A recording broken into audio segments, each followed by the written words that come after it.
Whoa! Didn't see you there. You might have thought I was a piece of art, but really, I'm an art historian. And today, we're going to study Mannerism. Let's go. First, allow us to take a look at the traits which define Mannerism. One of the first and greatest traits of Mannerism art is the lack of symbols.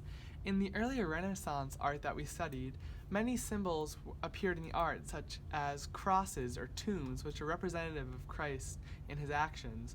But in Mannerism, there are simply minimal symbols. A second trait present in Mannerist art is Unrealism. This is mainly represented through long and elongated figures.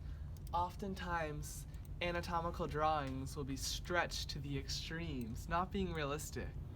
Rev your engines. It's revolutionary. Because Mannerism was produced in a time of major revolutions, such as the Protestant Reformation and the Scientific Revolution, the artists wanted to depict these revolutionary ideals in their art. The lack of a landscape is also definitive of Mannerism. Artists did not put much detail into the landscape and background because they wanted more focus drawn to the actual work that they were drawing. Another trait present in Mannerism is sophistication. At this time in history, the upper class wanted themselves depicted in a sophisticated and royal manner, so they had this made in the Mannerist art. Pinkies up. In order for us to fully understand the characteristics of Mannerism and to see them actually applied in the art, allow us to examine a piece by Italian Mannerist Sophonisba Anguissola. This piece by Anguissola was made during the Mannerist era in 1555 CE. Because she was Italian, it was logical that this piece was made in Italy, and it is of oil on canvas, a very popular medium of the time. One of the key components of Mannerism is Unrealism. This can be seen in the elongation of the facial structure, specifically in the anatomically incorrect cheekbone and jaw lines.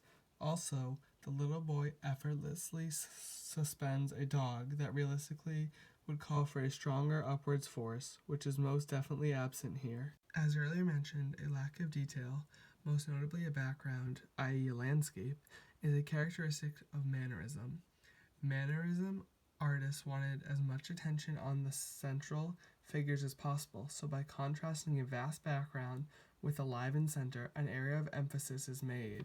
Here, the flat green background is bland, allowing the focus on the children to be that much greater. The children are not average ones. Note the clothes which they wear, the politeness of the folded hands which they convey, and the dog that they own. They are nobility. At a time where nobility became increasingly painted because the upper class was booming, sophistication commonly made up Mannerism traits. Let's rev our engines one last time for the final trait.